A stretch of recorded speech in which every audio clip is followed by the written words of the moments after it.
Fatala fatula Samoa Entertainment TV nei foi tula mana tamua ai usima yele fafonga. O le taua o le whaamuamua o le saongale mua o le waa oloa.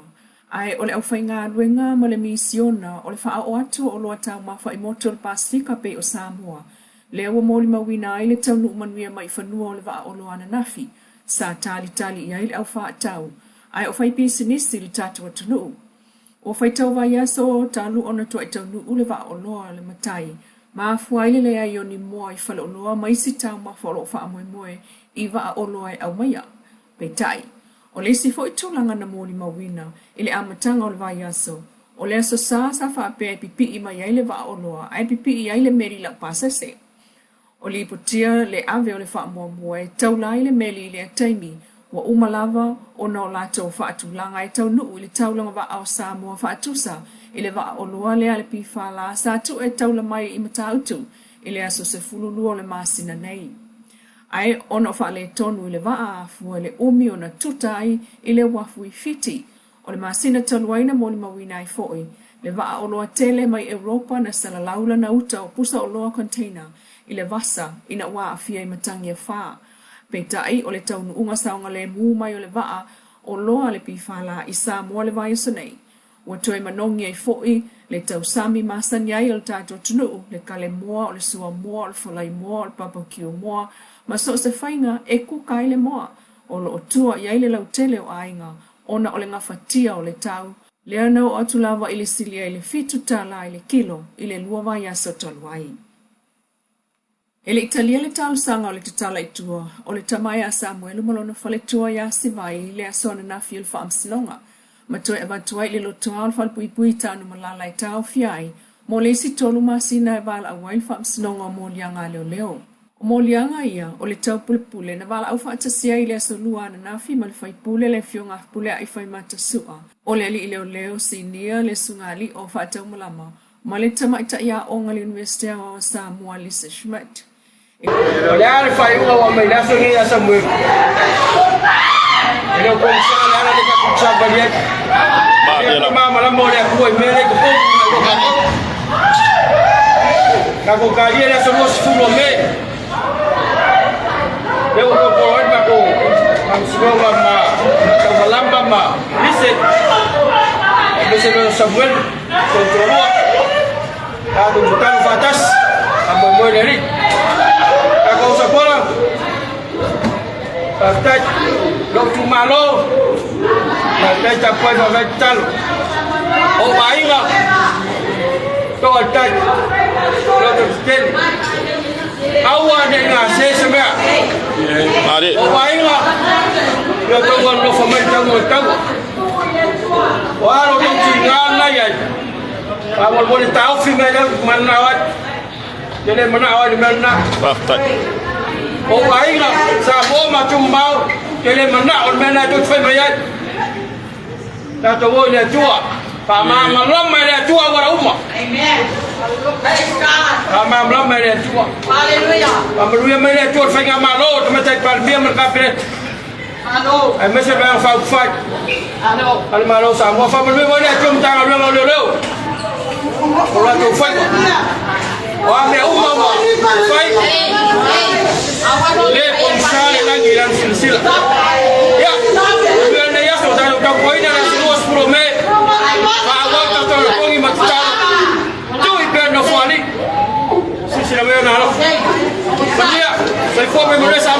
Whaamsinonga nafin whaatumulia to tonu mawhafo i tapua inga a inga ai o le lautele o le tunu o lo lato tuli lo aina pea le maliu lilo le atali i sa onga le Universitea wa Samoa o tu au maletino e taunu watu li fale mai wa tuai lava i le po le aso lua tasi o aprila lua o lua tasi le wa savali i tolu tausanga o tosol sa ilinga o le avta vale mo le mawina le fe e o tina ma le o te tele tau a inga ma eso o tanga ia Samuelu whaamsinonga nafi whawha mai i mulinu.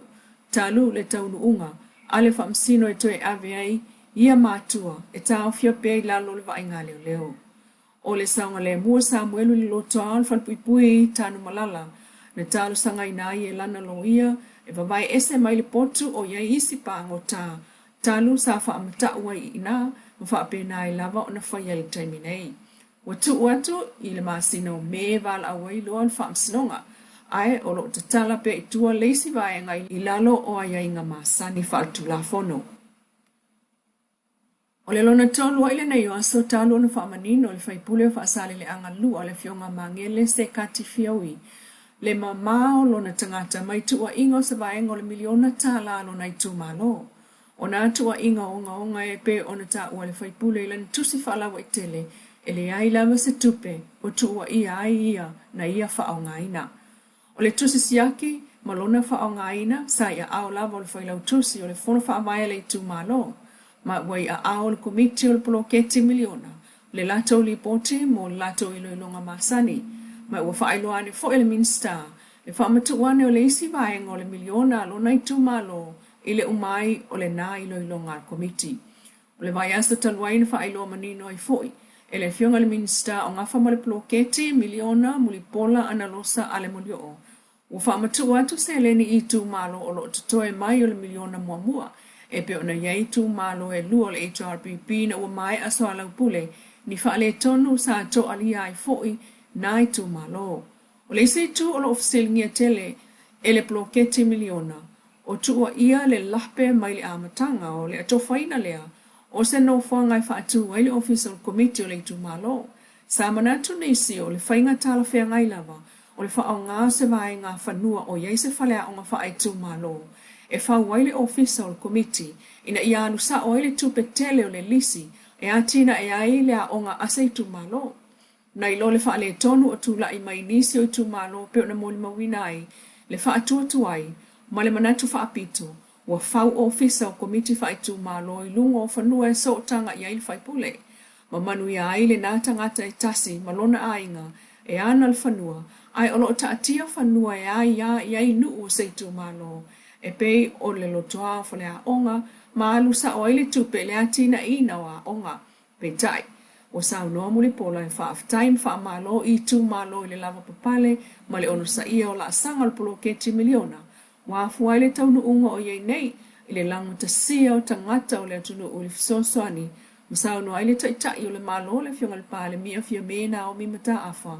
I le ame o le whaata ua mua I tangata e ana le malo. Pe fo on ta oto mai ai nei wha amala mana manga le whaipule o whaasale le anganlua. I le vaenga o le lato miliona mua. Le ua tanga ine I le komiti o le poloketi mo wha amatua ne ai loa le isi vai ngā tupe mo le tu malo. Ua tanga I le fionga le pale mia fia mena o mimta afal ta ita il maloi a wala e CETI tulango le lakapisa moa. Mo isi tausanga o iluma, ai o le tāpena atu le ipo la langi lo o lua fitu e whai Australia. Mai le pepa o whaamtalanga mai le malo o ta waile whailo inga le pale mia masui o le lakapisa moa le vai sunai. Ma fea ai le sao o ta alonga le soifuanga o sa uma, ma le fauwina o le tamau a inga o se tunuu. E pei ona tula I maiai la kapi Samoa, ma whana nau maiai le manu Samoa, sfulima ma le manu Samoa fitu. O fuafuanga alu mao na le malo le sitia o le tulanga o tālonga. O whaatua I lava le matanga aluenga o tālonga ma le tuefuta ina I so o tanga I le sitia o tālonga I le loa loa o Samoa. Wa watu fo iai ma le lui al palemia I le la kapi Samoa e whaawawa nā tinae le ta alo a whanau o I Samoa nei. E au fiai ma le laka pia ta maitai, ia lato lava por kalame I nei.